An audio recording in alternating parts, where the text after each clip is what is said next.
I'd like to call to order the regular city council meeting. Today is Tuesday, January 13th, 2026. The time is 7:00 p.m.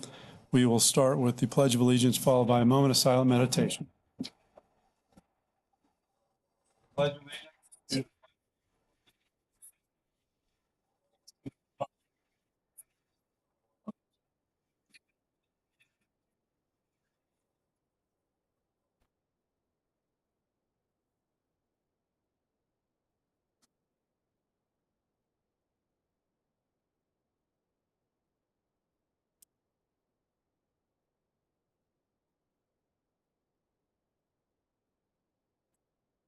Okay, first item is roll call.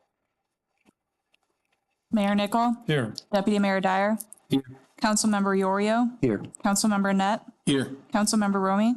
Here. Also in attendance, City Manager Coffey and City Attorney Bone. We'll move on to item 5 since we're all here, which is additions, deletions, or changes to the agenda. If any, does anyone have any changes?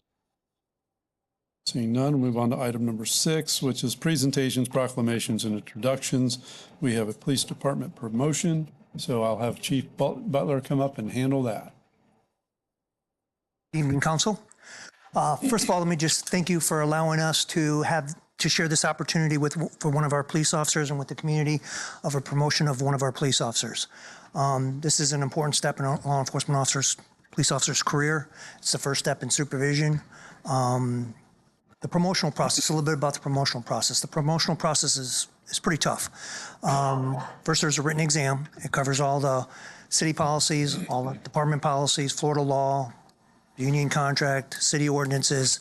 There's a lot of material to study. And I'm sure that any officer that's taken the test knows there's a lot of stuff to study. From there, if they pass that, then they move on to an interview process, which is one of our members and then 2 outside police officers from different agencies with the rank of lieutenant or above. From there, then we do a package review. And from that, we calculated everything and they put on a promotional a list. Today, we're here to recognize Corey Stacy. If Corey can come on up.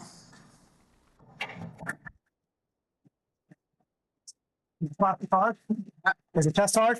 It was not easy. They say I read a very difficult test, but they know the material when they pass that test.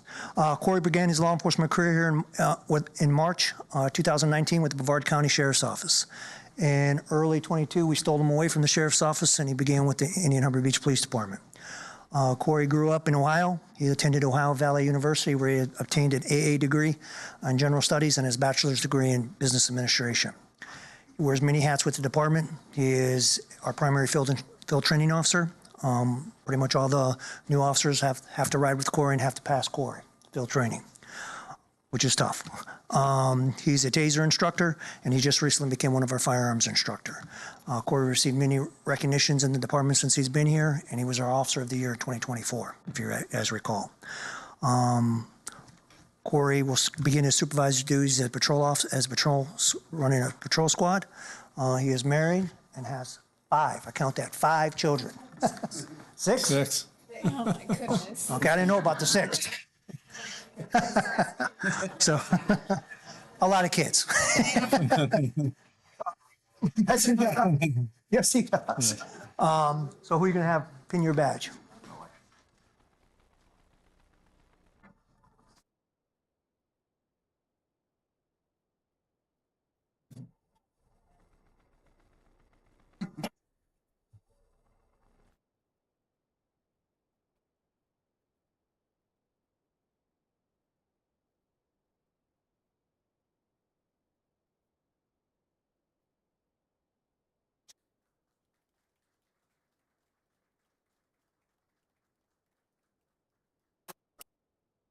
Always, right? Thanks so much. Appreciate Chief and all of our admin for the opportunity. Of course, to the council and for the city for being here and allowing this to take place here. Look forward to continuing to grow within the agency. This is my career. This is what I plan to stick with until I retire, until they're done with me, whichever comes first. But I appreciate it very much.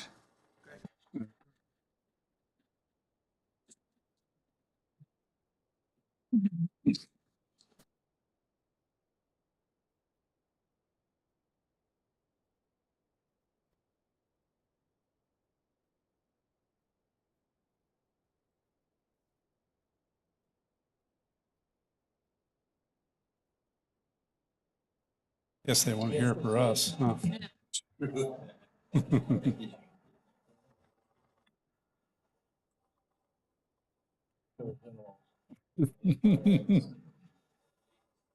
I'll leave him with guns.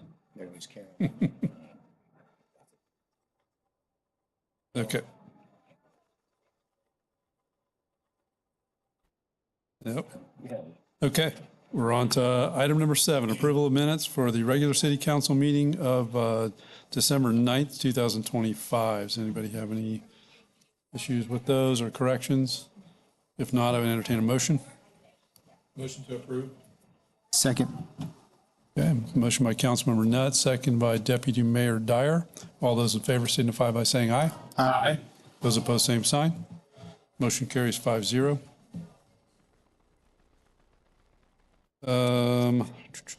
Next is item 8, report, city manager's report, city manager Coffee. Yes, Mr. Mayor, council members, residents gathered here and watching at home. Only one action item tonight. Due to the planned absence of 2 elected officials and anticipated second readings of 2 ordinances, staff recommends city council cancel the next meeting, which would have been on January 27th. Is that a motion or consensus? Consensus. Okay. I'm good with that. Everybody? Yeah. Some informational items. The playground equipment replacement project updates. Both the oars and paddles and Gleason Park playground equipment replacement projects are now completed. The bathhouse renovation project is scheduled to be completed early next week. Staff recently has been contacted by FDOT seeking to either use the rec center or city hall council chambers for a public meeting about the A1A Atlantic Boulevard intersection signalization project. Once we have the date and time, we will help FDOT publicize that. Last month, I signed a proposal in the amount of $19,486 to replace almost 600 feet of chain link fence as recommended by Public Works Director Scaldo due to unforeseen deterioration and safety concerns. Funding will be transferred from the city manager's contingency account as attached. The Algonquin Sports Complex expansion project, drainage boxes have recently been delivered in anticipation of installation of the piping and boxing. Curbing in pickleball and tennis courts installation is next. The one holdup that is causing angst for everyone involved is trying to get the paperwork for the easements that we have to give FP&L out of FP&L. We are badgering them on a regular basis. The December Fire Department activity reports are attached. There are 55 calls for service. November revenue and expenditure reports are attached. This is report largely before our property taxes start coming in, so general fund revenues of only 4% is should not be a concern. Today was the start of the legislative session up in Tallahassee.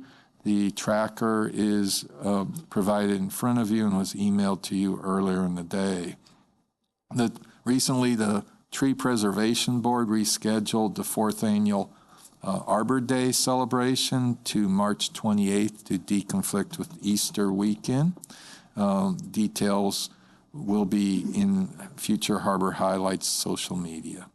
I'd like to publicly announce that I have concluded Miss Nikki Gold's acting city clerk status and appointed her to the position permanently, effective January 10th. Miss Gold has exceeded expectations in her position, and I look forward to working many years with her as city clerk, and I believe the staff elected officials and residents will be well served by her. Communication. You want to say a few words? Thank you. And Nikki will be on the February beachside chat if you want more information. Communications manager position update. Staff's currently working on the job description advertisement. We anticipate that person being on board mid-May, slightly later. A few employee recognitions. Chief Lewis received a phone call last month from the Yacht Club expressing appreciations of Fire Marshal Linda Johnson did at their recent fireworks display. I received an email from residents appreciating Public Works Ground Supervisor Quincy Smith, the time he took to explain improvements being done at Gleason Park.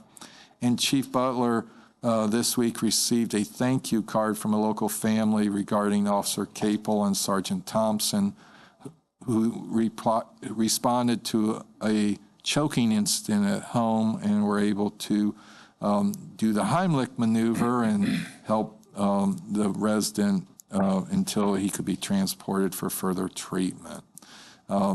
Tentative agenda for the February 10th includes second readings of the intersection line of sight, golf cart ordinances, first readings of boats and trailers, wildflower tall grass ordinances, award a contract for the design of the fire station annex, interlocal agreement with Brevard County, and hopefully that FP&L easement I mentioned previously. And that concludes my report, Mr. Mayor.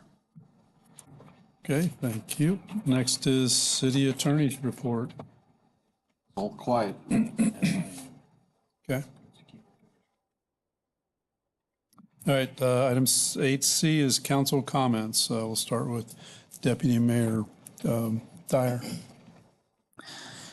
Just a couple of comments. Attended the Space Coast League of Cities meeting last night. It was pretty much just administration stuff, no speaker, just appointing all the new board.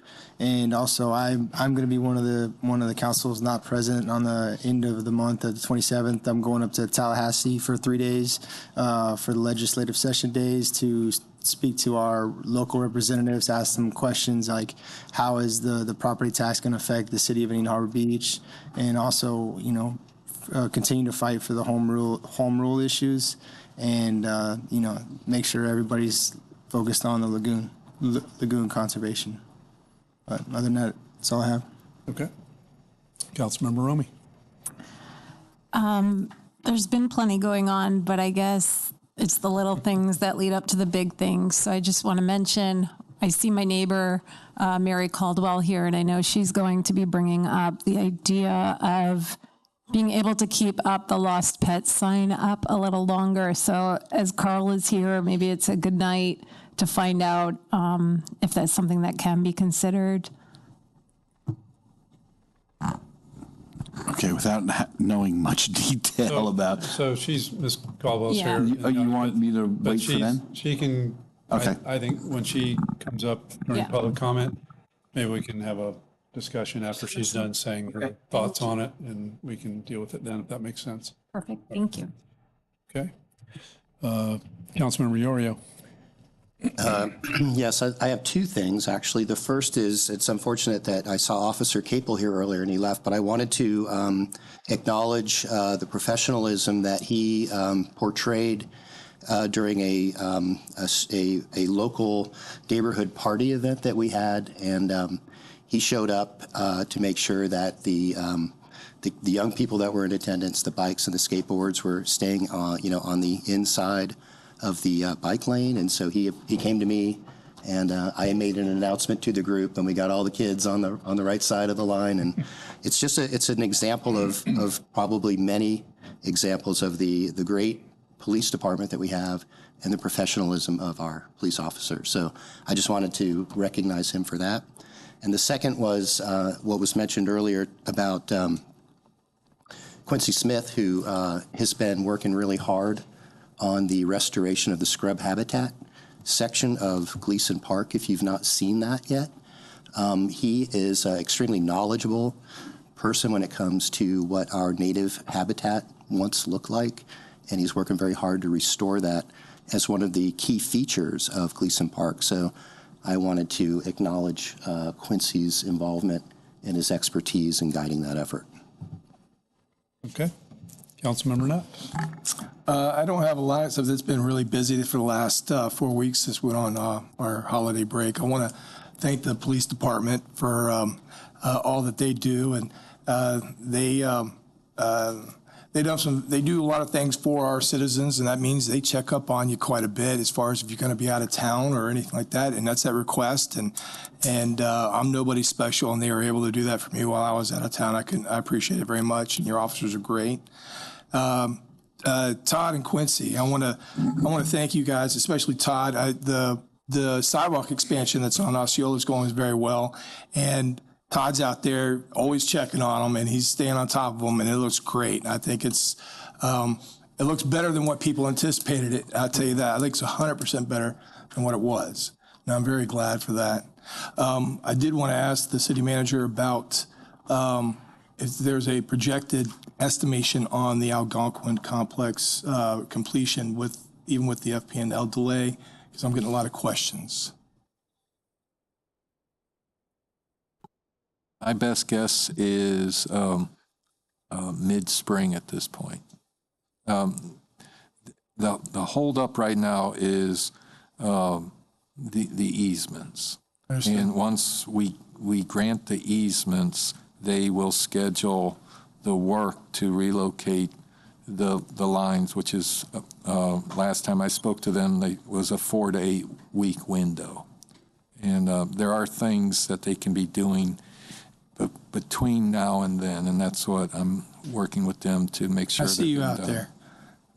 That's all I got. I appreciate it. Thank you, Mayor. Okay. Okay, we kind of stole my thunder with the sidewalk. I was going to mention that as well. It does look amazing. Both sides look fantastic. When I say both sides, north and south Osceola look fantastic. And want to echo your comments regarding our police department. You guys are doing a fantastic job. I hear nothing but compliments about you guys. So, and girls, keep up the good work. Okay, so on to public comments. This will be on non-public hearing agenda items only. If you have anything you wish to speak about on one of those agenda items, then come step forward and say your name and address, and you'll have 3 minutes. Seeing none, we'll move on to new business, which is item number 10. That's coming up. What we'll do is, even though it's a first reading of the ordinance, as far as I'm concerned, we can go ahead and open it up to public comment. Typically, we don't do that unless it's a second reading of an ordinance, but in this case, it's it's an important community issue, so you'll have your moment to do so. If you could fill out a speaker card, that would be great, and turn it into the city clerk. Yeah, fill it out and give it to the city clerk, and then we'll get to that momentarily here. Excuse me. Okay, so item 10A, public hearing and second reading of ordinance number 2025-11, annual update to the capital improvements element of the comprehensive plan. City clerk. Ordinance number 2025-11, an ordinance of the City of Indian Harbor Beach, Brevard County, Florida, updating the 5-year schedule of capital improvements of the city's comprehensive plan as mandated by Florida statutes, section 163.3177, 3B, providing for conflicts, severability, and an effective date. Okay. This is a public hearing, so I'll open the public hearing. If anybody in the audience wishes to come up and speak on this item, please step forward, state your name and address, and you'll have 3 minutes. Seeing none, I'll close the public hearing and bring it back to council for discussion. Does anyone in council have any comments? With no comments, I'd like to make a motion to approve ordinance number 2025-11 on second reading. Second. I have a motion by Deputy Mayor Dyer, second by Councilmember Romy. All those in favor signify by saying aye. Aye. Those opposed, same sign. Motion carries 5-0. Item 10B, First reading of ordinance number 2026-03, golf cart usage on city roads. Nikki? Ordinance number 2026-03, an ordinance of the City of Indian Harbor Beach, Florida, adopting a new Article 7 of Chapter 19 of the Code of Ordinances of the city, entitled Golf Cart Operations on Municipal Streets, providing for the operation of golf carts as defined by Florida Statutes 320.001, 22 on municipal streets, prohibiting the operation of golf carts on prohibited streets and other areas, providing for operational and equipment requirements, providing for additional operational and equipment requirements for unlicensed drivers, providing for parking regulations, providing for enforcement, providing for a voluntary inspection program, providing for severability, repeal, and codification, providing an effective date. Okay, thank you. As I said, I'll go ahead and open up to public comment at this time. The first speaker I have is, well, the only speaker so far is Rick Mariani. Mr. Mariani, if you come up, state your name and address, and you'll have 3 minutes. Yes, good evening. My name is Rick Mariani. I'm a resident of South Patrick Shores. I'm also the vice president of the South Patrick Residents Association. First of all, I read your ordinance. Amazing. You guys did a great job. It's concise, it's clear, it's to the point. Everybody can, even a layman off the street can understand it, not buried in legalese. I did, a few things came to mind, however, when I read it, was child restraints. I know you have in there on the inspection list that you got seat belts, but I don't see anywhere in the ordinance that you refer to child restraints or the applicability of Florida state law, which would probably be the easiest thing to do, to just say we're going to transfer and apply, and we will enforce state law. So you don't see what, unfortunately, I have seen very often. You see someone, a parent, driving down the street in a golf cart. They have their the wheel in one hand, the handy in the other, and their infant in the other arm, okay? That's totally unacceptable. And perhaps, probably enforcement and clarity in the ordinance will prevent a potential tragedy from happening. That would be that on that. And of course, that should probably apply to pets, difficult, but again, you probably shouldn't have your golden retriever standing open on the back. Then the other thing I didn't see was a reference to having adults present. If you have a learner's permit, as far as I know, under most conditions, you still have to have an adult present, okay? I am pretty active in this. I've worked in our area. We're an unincorporated area. I've worked with the county sheriffs, ride-alongs, and that's what we've also found is people with learner's permits, no parents or underage kids, and the parents there, just oblivious to what the law is. And also, thank you, no golf carts, no LSVs on sidewalks. The only other thing I could say is enforcement. And I'm just curious, because you're talking about your streets, and obviously you can't go on county roads, you can't go on SR 513, you can't go on A1A. But I don't know the situation in your streets. Satellite Beach is mixed. They have some streets that are there, some that are county. What is your situation? Do you have any concerns there? Are you looking at that? Or are all your streets yours? But again, I'm sure you've got that handled. Other than that, thank you very much, and appreciate your enforcement. You're not as close neighbors as Satellite Beach. I wish they would follow your example. Thank you. Thank you. Okay. Nobody else from the audience? Okay.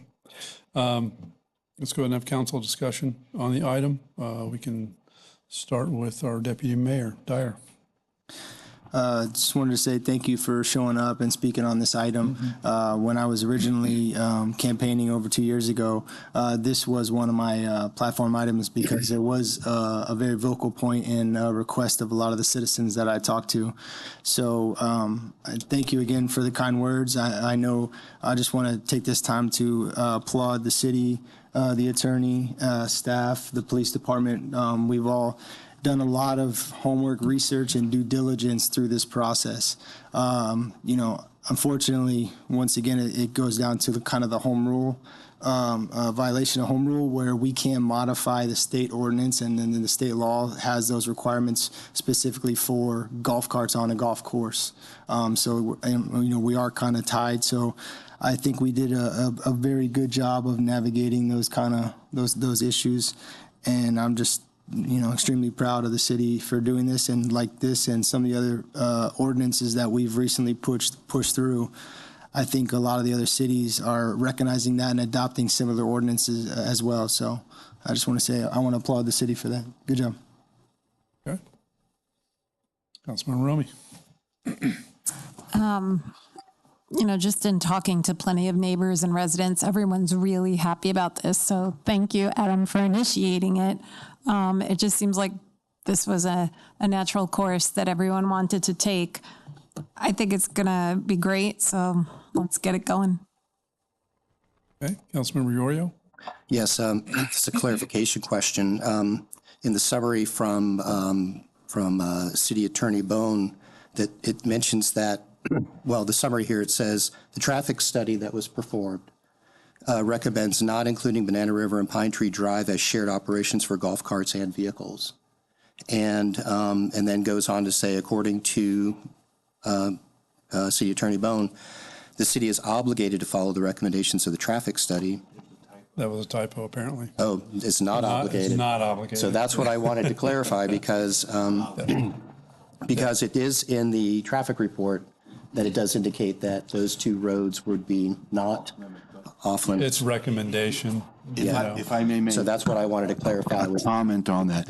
If you look, discrepancy there. if you read the statute leaves it within your discretion to determine what roads golf carts can be safely operated upon.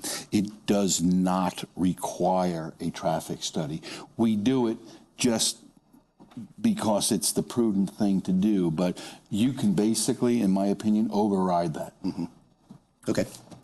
Thank you for clarifying that. Yes, sir. Councilmember Nutt. Carl, on section 19-153A there, mentioned the fact that in addition to requirements, any persons driving or operating a golf cart who is an unlicensed driver shall be required to have the following. So it's strictly, that's only applying to unlicensed drivers and not licensed drivers? Correct. It specifically says that in the statute. And other communities have tried to impose additional equipment and operational requirements on, legal drivers, licensed drivers, and the Attorney General has issued several, 3, 4, 5 opinions that you can't do it. And that leads me into the gentleman's comment he made at the podium. There is an AG that says we cannot impose the child restraint requirement. But on the LSVs, we could. That's something different, right? Correct. Right. And I think the other one was the gentleman also, adults present. Again, under the statute, a person under a certain age can drive a golf cart with a learner's permit. That doesn't require adult supervision. It's not us, it's the state law, and the AG has made several rulings on that itself. So unfortunately, those extra equipment or operational requirements would only apply to unlicensed drivers. That means anyone who may be over the age of 18 who has a suspended license, a revoked license, or does not have a license, anyone under the age who is of 18 who is an unlicensed driver. So.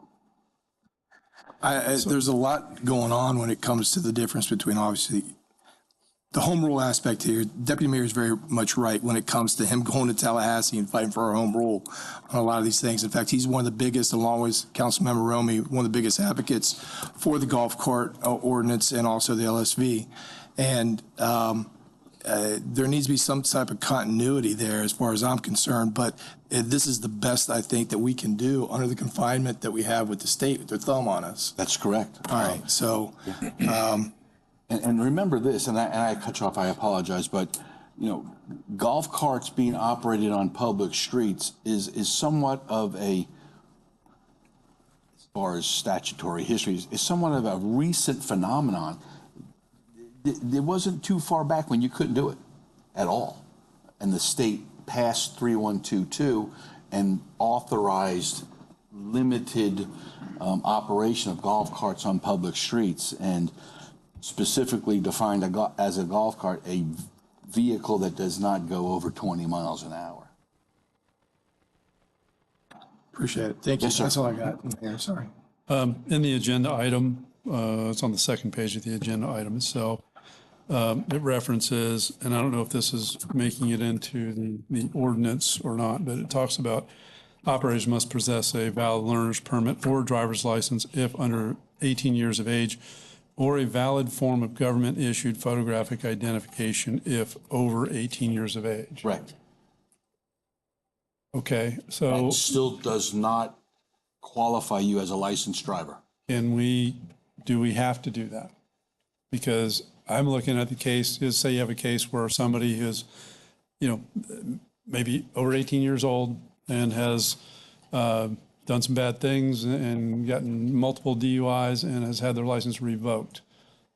Do we really want somebody like that to be able to drive a golf cart just because they have a valid ID?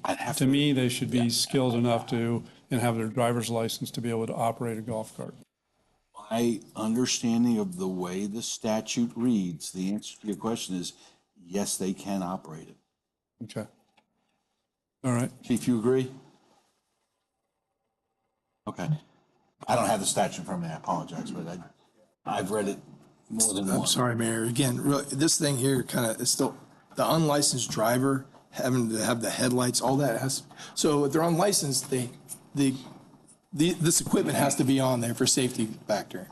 But if they're licensed, they don't have to have it. Well, there's additional safety requirements for Or at nighttime. a golf cart. Anyhow, state has mandated these things must be on any golf cart. Right. And then here we add the additional requirement for unlicensed drivers. And then we're pushing it there, aren't we? No, I think we're within our control. It's just a function of we can't apply those additional requirements to licensed drivers. And so it also talks about when we start talking about, allowing the golf carts to be on Banana River and Pine Tree Drive, which I agree with, that it should be allowed. However, Banana River Drive west of South Patrick Drive is a county road.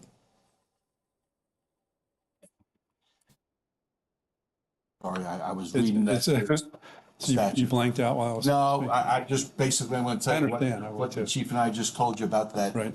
We're correct. Statute says they can operate. I can help you out. They can't cross those roads, correct? The South Patrick and A1A. No, I'm referring to Banana River Drive itself is a county road west of South Patrick Drive. And therefore you can't cross South Patrick. We don't On control. Banana River, yes. So Yes, therefore that. would I'm be just saying, I want to make sure that is addressed in whatever ordinance we adopt. If we're going to list out the roads that they're allowed on, we can't really say all roads within the city of Indian Harbor Beach, of course, because we have South Patrick, we have Valley, we have A1A, but we also have Banana River Drive west of South Patrick Drive. We need a list of prohibited streets. Yeah, that's a county, well, like you said, that's a county street, but they couldn't cross South Patrick anyways, because that's not that's not a, DOT didn't authorize that as a crossing point. So they can't even get on that side. So there's going to be some interesting Yes. result of this, because you got people that live west of South Patrick Drive. They can't get back and forth. Yeah. That becomes, So at least today, until we maybe can get something worked out with DOT. And I agree. There is some kind of minutia in the gray area. And then I think it's important to point out that this is also just a starting point too. We're going to continue to advocate for certain crossings at approved intersections down the road. But I think you're talking about just for clarity. That way it's clearly stated. So we're avoiding potential issues down the road. I think that's what we'll try to get this out as quick, educate the community.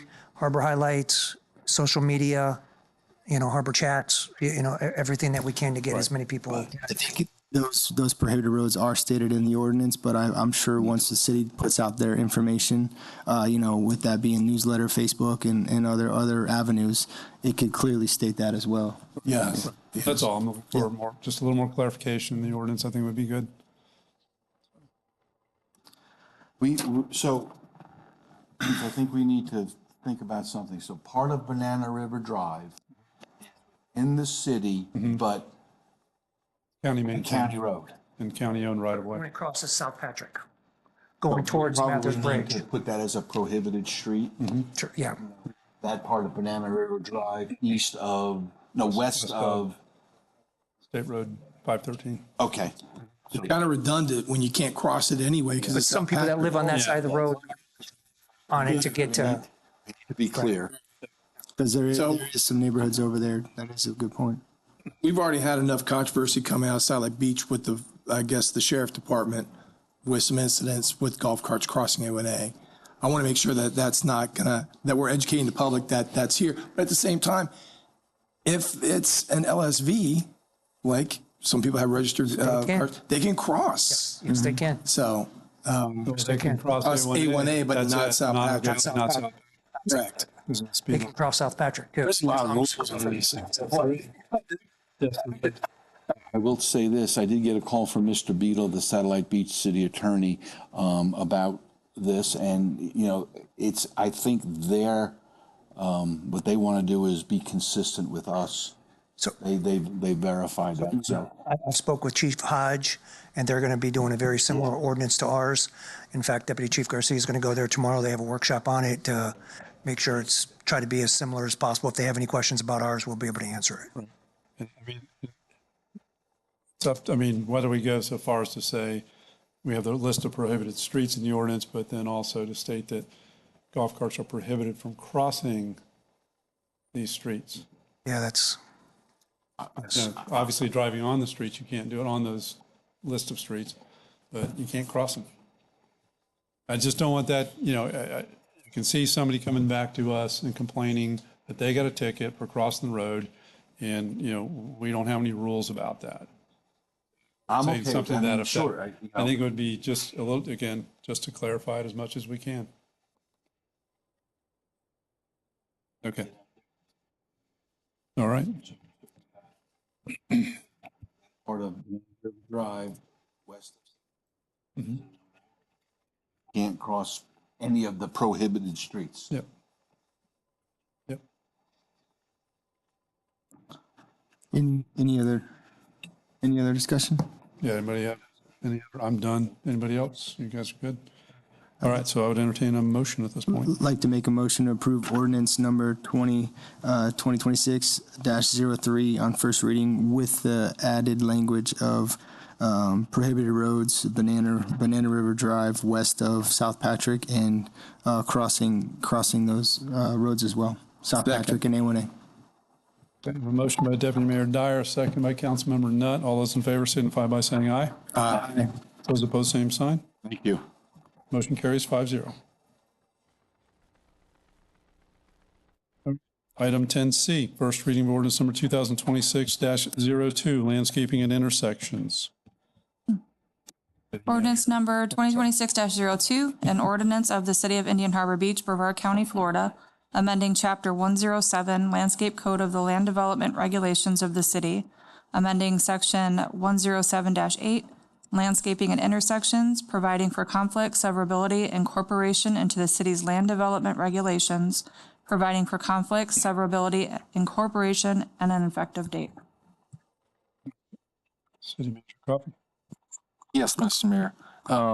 Last March at the budget kickoff meeting, the city council members expressed desire to have stricter code enforcement, which resulted in staff reviewing existing codes and bringing back priorities for revisions. One of those is the triangle of cross visibility at intersections.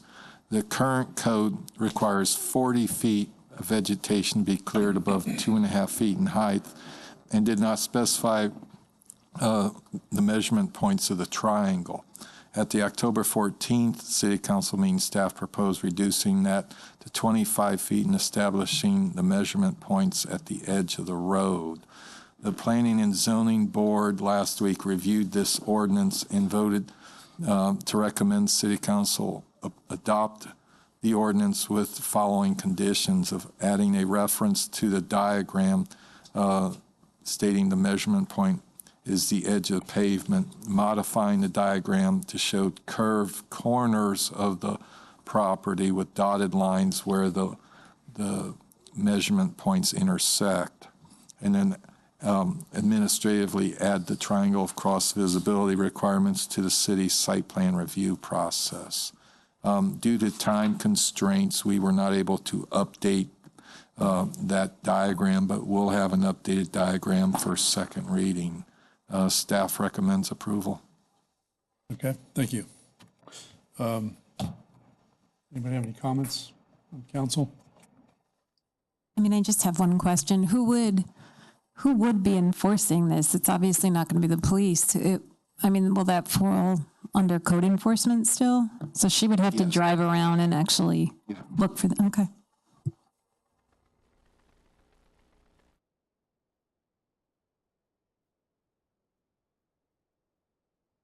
Got it. Yeah. Okay, anybody else? Can I entertain a motion?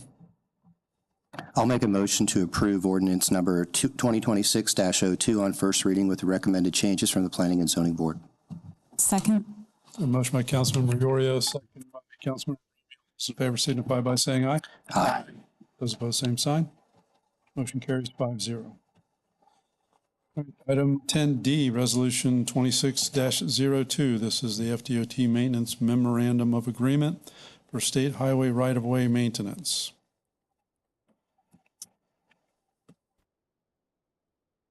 Resolution number 26-02, a resolution of the City of Indian Harbor Beach, Brevard County, Florida, authorizing the city manager or mayor to execute a memorandum of agreement between the City of Indian Harbor Beach and the Florida Department of Transportation for the maintenance of state road rights of way by the city, providing an effective date.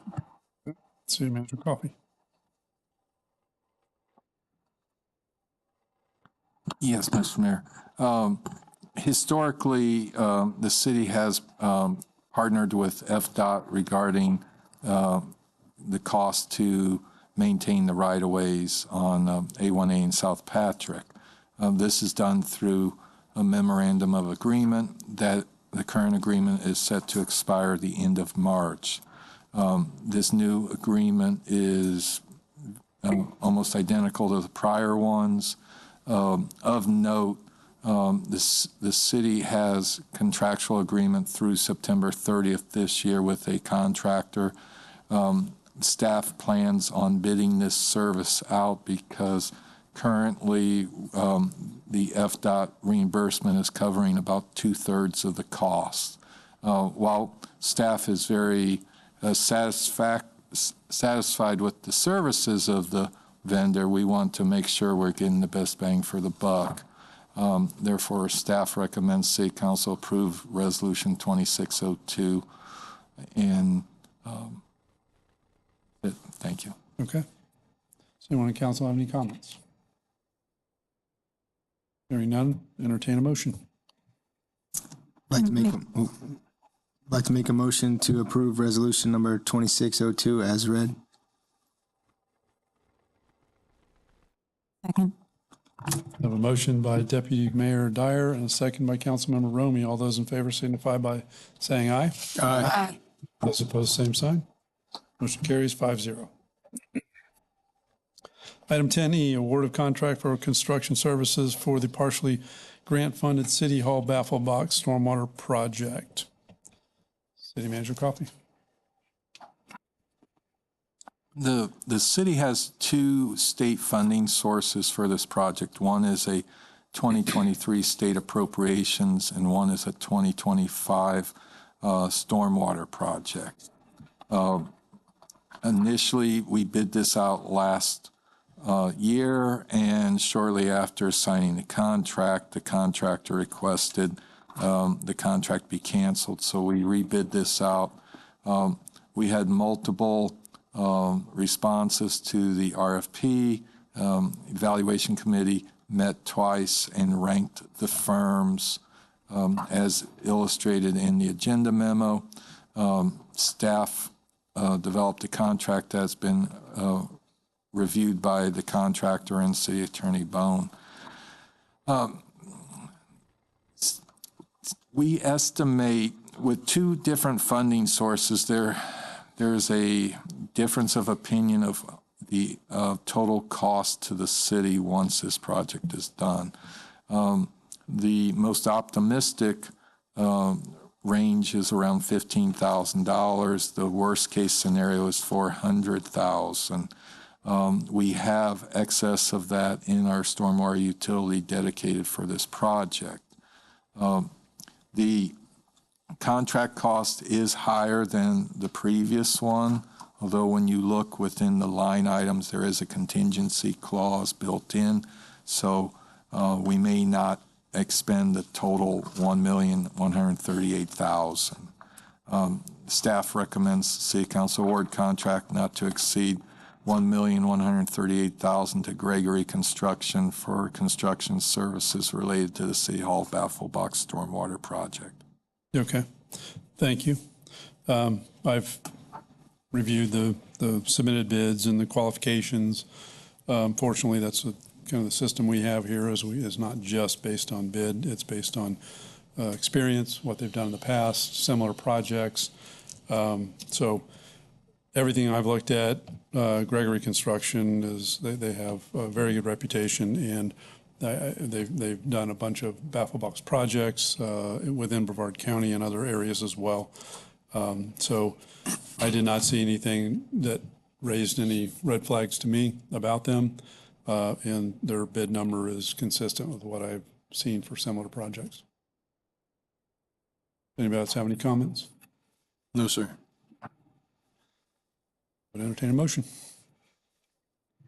I'll make a motion to award a contract not to exceed $138,000 to Gregory Construction Incorporated for construction services related to the City Hall Baffle Box Stormwater Project. Second. Second by Councilmember Nutt. All those in favor signify by saying aye. Aye. Those opposed, same sign. Motion carries 5-0. Item 10F, appointment of City of Indian Harbor Beach Tree Preservation Board member. City Manager Coffey. Yes, Mr. Mayor. On November 12th, City Council accepted Mr. Yorio's resignation as he was preparing to take his seat on City Council, and appointed Dr. Mahoney to the voting membership. She previously was a alternate, and instructed staff to advertise the vacancy.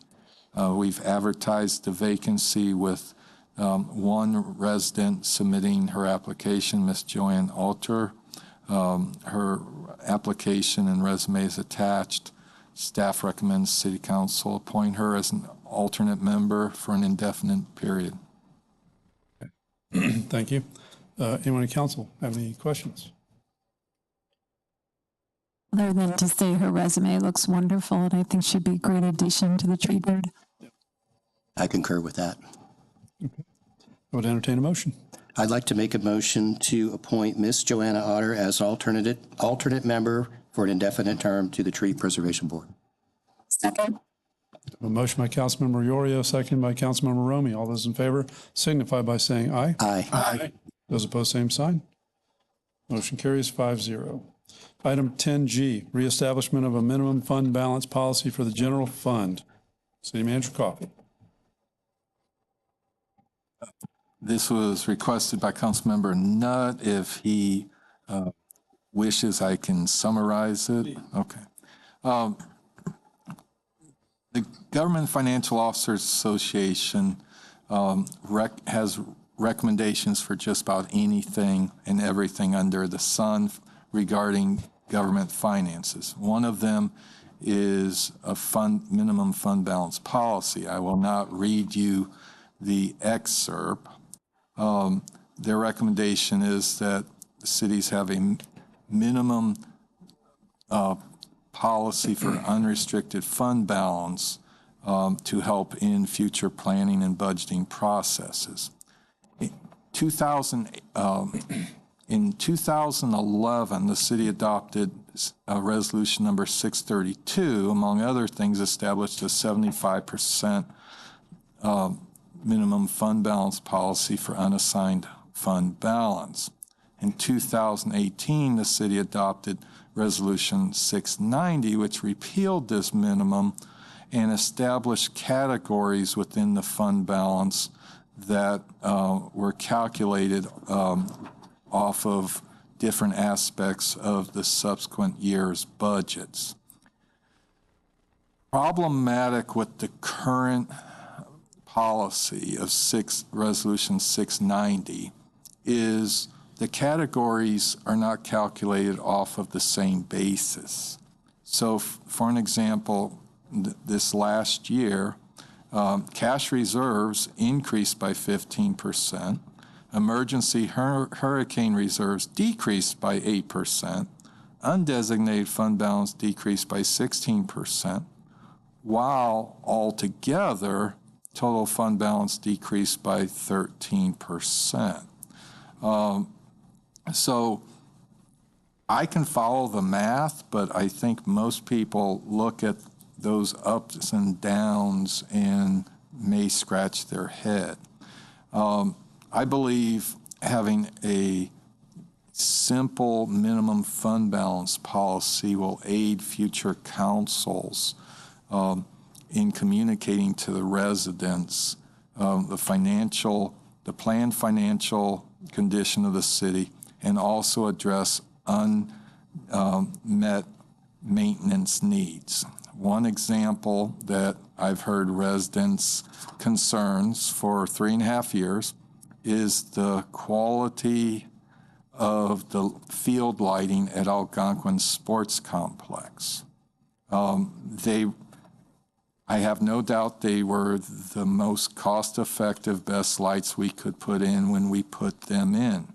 However, if you drive around the neighboring streets of the complex at night or stand in some people's homes, their light bill is being suppressed because we light up the neighborhood a lot more than just the fields.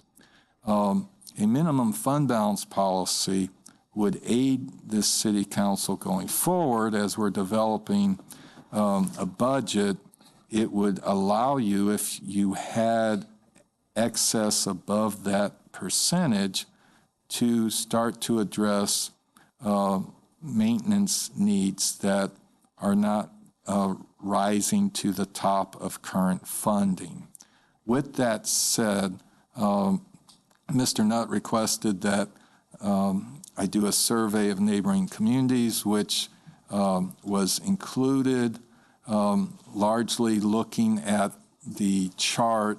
The larger cities have minimum fund balance policies, the smaller cities do not. There is no right or wrong number to use. GFOA recommends taking into consideration possible needs, unanticipated needs.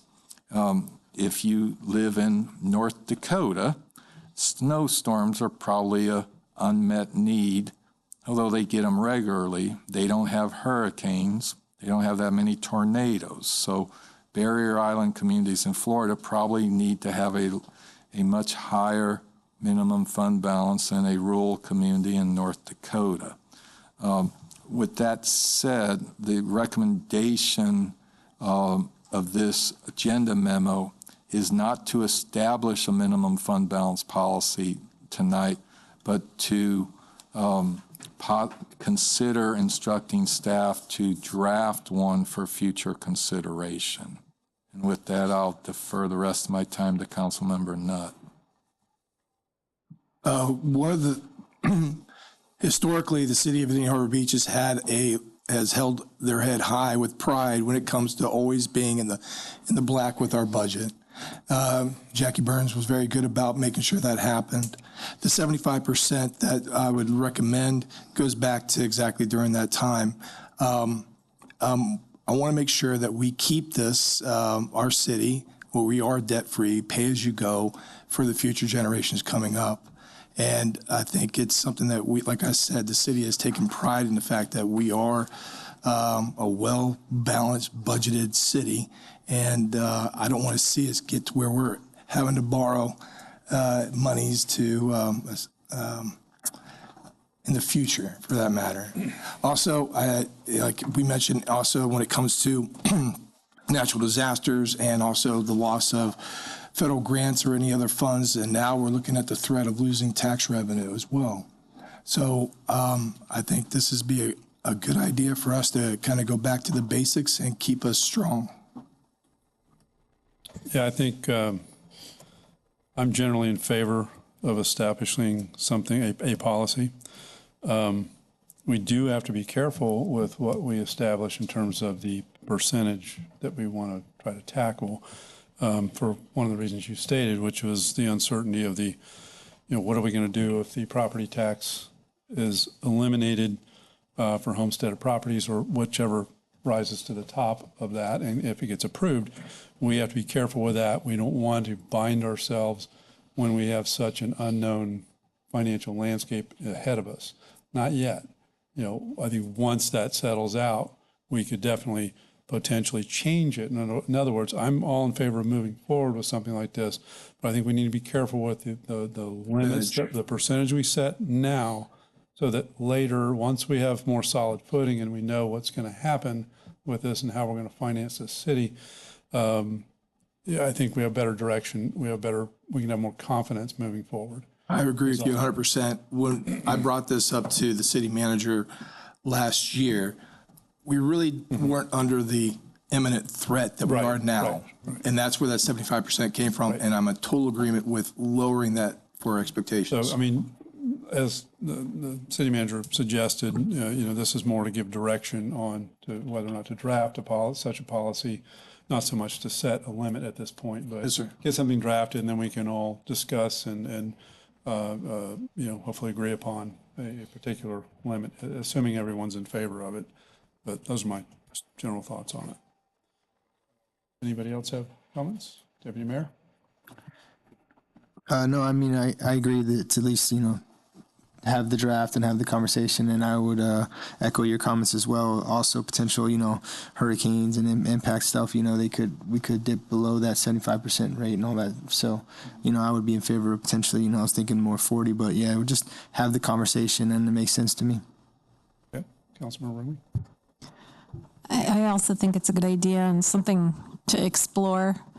Again, all debating on where the taxes go, but definitely something to explore for the future. Yeah, Councilmember Yoder. I concur with the comments from the rest of the council members as well. They just said everything that I would have said. However, I do appreciate the fact that Councilmember Nutt identified this as a potential risk and something that we want to get in front of. And so I think the sooner that we're able to do that, the better off we'll be in the long run. Anything else, Councilmember Nutt? You good? Okay. I would entertain a motion.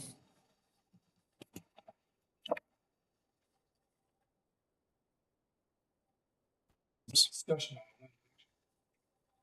Oh, okay. Consensus will work. Sorry about that. I didn't see that. Okay. Okay. Very good.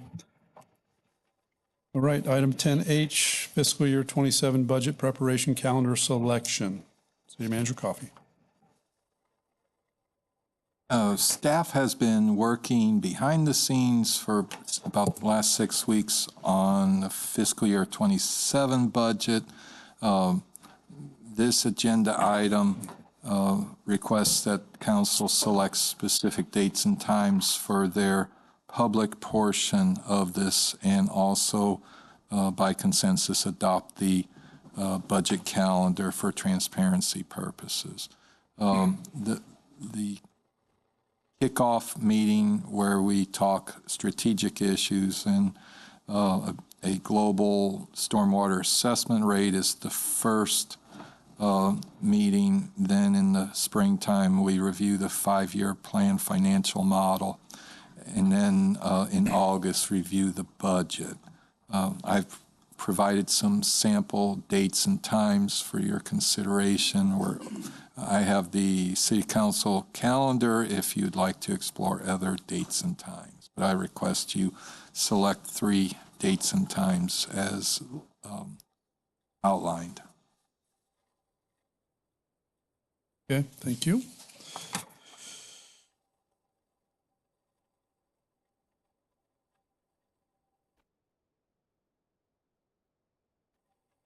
Does anyone have any particular restrictions of any of these dates that they could not attend? I'm open. Good.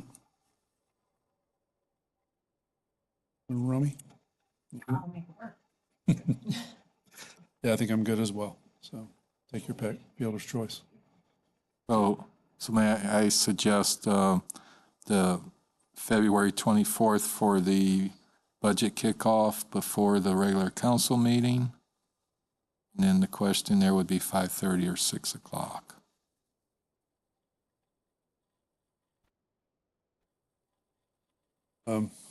Doesn't matter to me. I'm okay if it's 5:30 or 6, either one. Yep. I'm good with 24th at 5:30.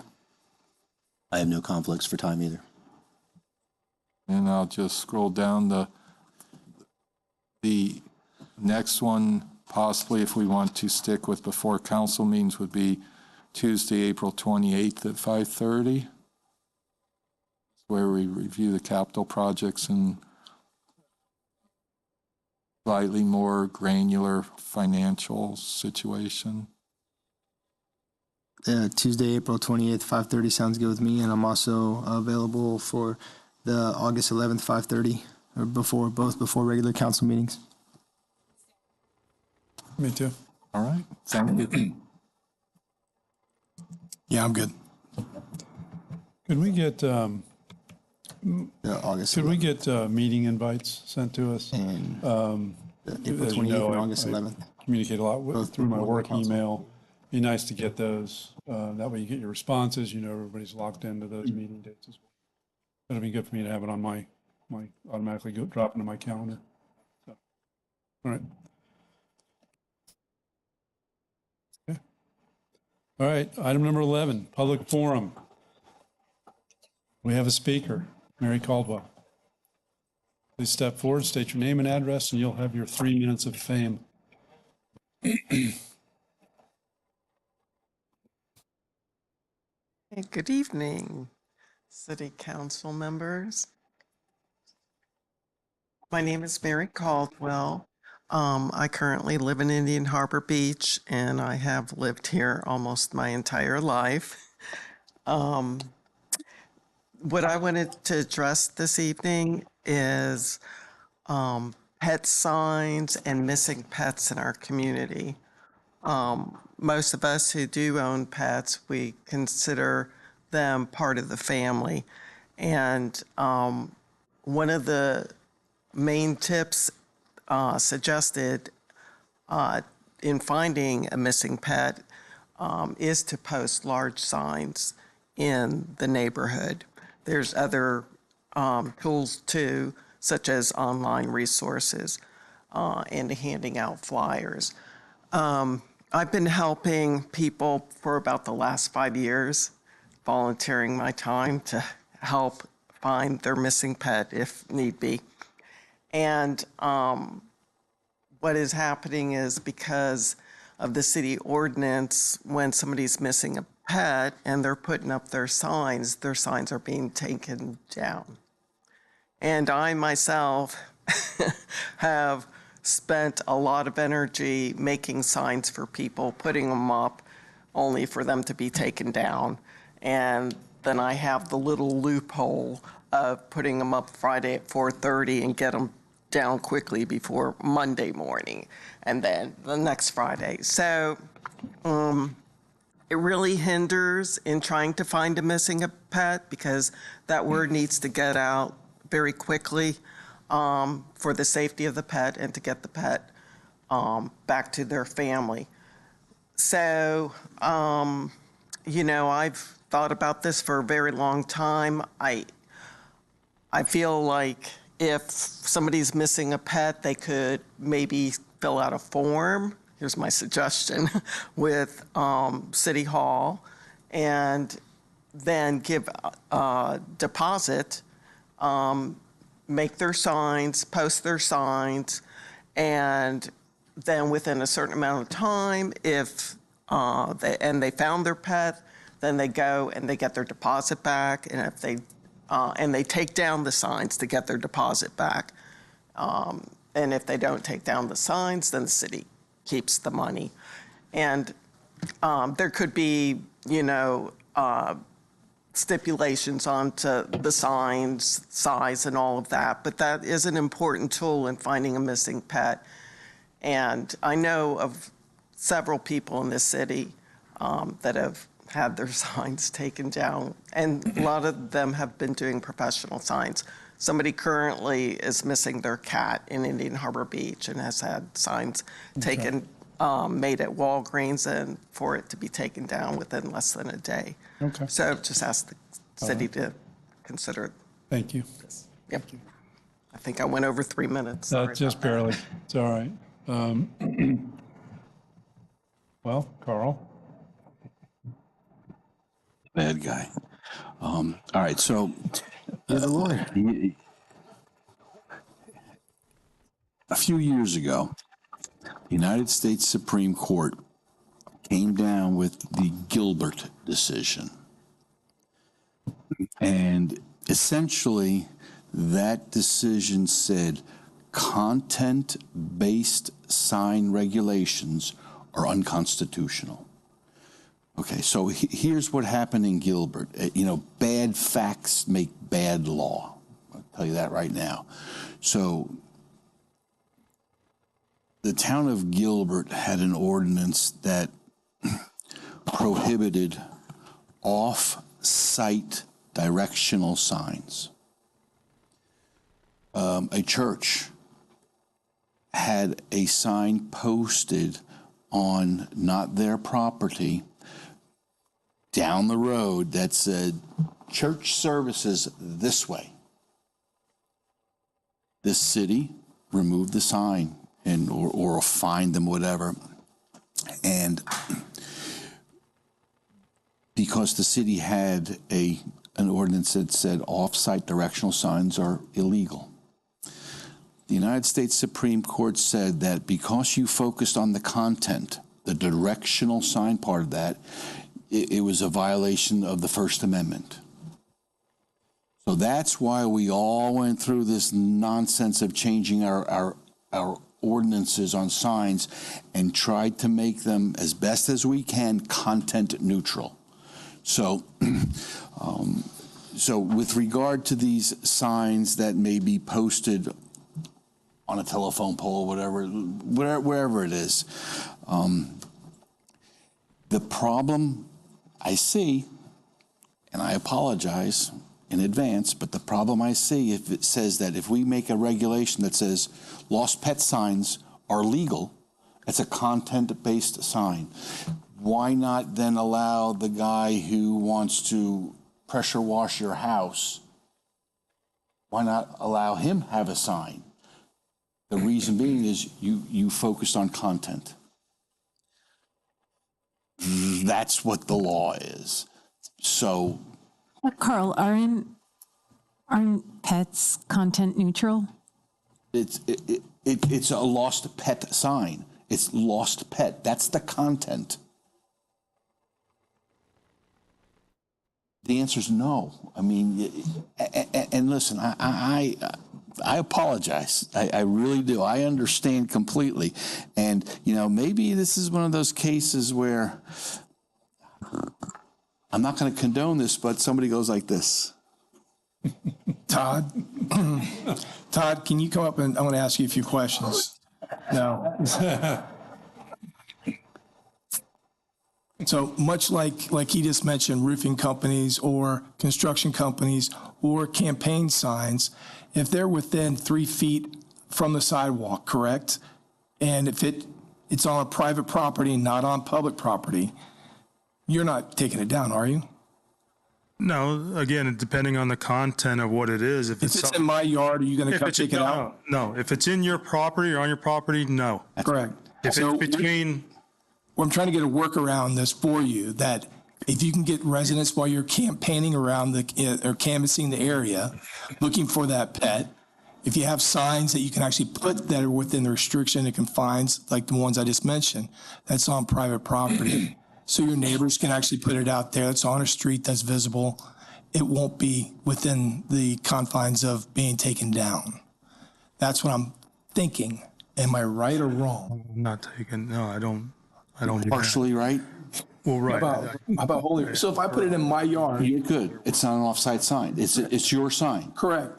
But if you're putting her sign in your yard, it's not your sign. It's an off-site sign. Say, If I give her $1 for that sign, it's my sign. no, I'm not talking about the Yeah. purchase of the sign. The content is the problem. Real quick, from time to time, I do help the code enforcer pick up signs. It's usually in the right of ways. The biggest problem I have is when they start taping things on the stop signs, and when we pull them off, it defaces the sign, it damages the sign. There's a lot of that I find. Plus the issue, if you look at the ordinance, it's considered litter, basically, if it's in the right of way or whatever. They shouldn't be putting them. We see a lot in the parks, which they shouldn't be there, but they are. We find them on 513 out here in the median. We help FDOT. We're responsible for picking up trash, everything that they put out there. Now, the other thing that happens too is you have yard sale signs that people leave. They don't care. Once they do their thing, they leave that there, garage sales, whatever. I pick up a lot of those as well. But as far as political, that's a different thing. I've in the past, we used to pick them up if they were a certain distance close to a polling station, if they got to be a certain, and they put signs out to see where you can put them, where you can't put them. But there's other issues too. When you're putting 100 of the same person out in the front, out front, that's not, from what I was told, that's not legal either. But I do the best I can to help them during the right-of-way stuff, and I pick up stuff all the time. I just don't, because eventually it's going to follow me anyways to pick it up, and that's trash. And I usually get ahead of it to help my guys out because I don't want them spending half the day picking up signs. It's not their, it is what it is. But again, the issue I have is on traffic signs where That makes sense. It's just, what do you do? That they shouldn't be put them on there. That's a distraction compared to, stopping. So there's issues there. So my question to you is, so if the guy that's the roofing company has a sign, we see it all over the place. They're advertising their company that's roof done by. Is that's illegal? Correct. If it's in the right of way, if it's posted on a FPL pole, all those things. Now, if for some reason that same guy owned property in Indian Harbor Beach and put it in his property, we're not going to touch it. Well, not necessarily. It becomes a business sign. Well, okay. Just saying. Yeah. It Well, starts getting okay. funky with that. I mean, if you want to get real strict, you could be picking these things up 7 days a week. Absolutely. The problem is we give a window. Usually if somebody puts stuff out like a yard sale or whatever, or real estate on Friday, I don't touch it. I'll let them do the weekend. Come Monday, if it's still there in the morning, I'm picking it up. That's just, See it where it's not on public property. Right. It's on private property. correct. And still allowed. Yeah. That's it. And I understand what you're saying. I mean, if she comes knocking on your door and say, "Can I put this sign in your yard?" And it says "Lost dog, please contact." They're not going to touch it. No. Just to let you know, usually we see a spike in lost cats and stuff. You got to understand, there's predators running around. And I hate to say this, coyotes. When that was at the peak several years back, we were finding body parts of cats all over the city. That's not a lie. I mean, we were picking it up, but that's what happens when cats and stuff, even other things, get out at night. There's predators out there that will pick them off. We find in the park areas where there's a lot of fur. It's just, it is what it is. You understand the thing. I don't understand what she's trying to do, but you got to do it in the right way and not to do things. Just call, well, if you have a sign you need to put up, come see me and I'll put it in my yard.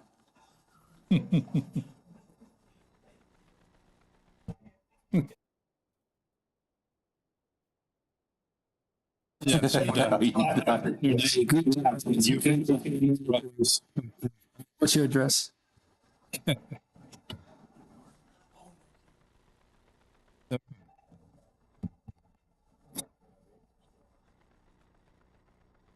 So I think, as I suggested, but in the public right of way, on the utility poles and on the stop signs in the streets, that's problematic. But, you know, in the private property, like Mr. Nutt said, and stick your sign in my private yard, that's fine.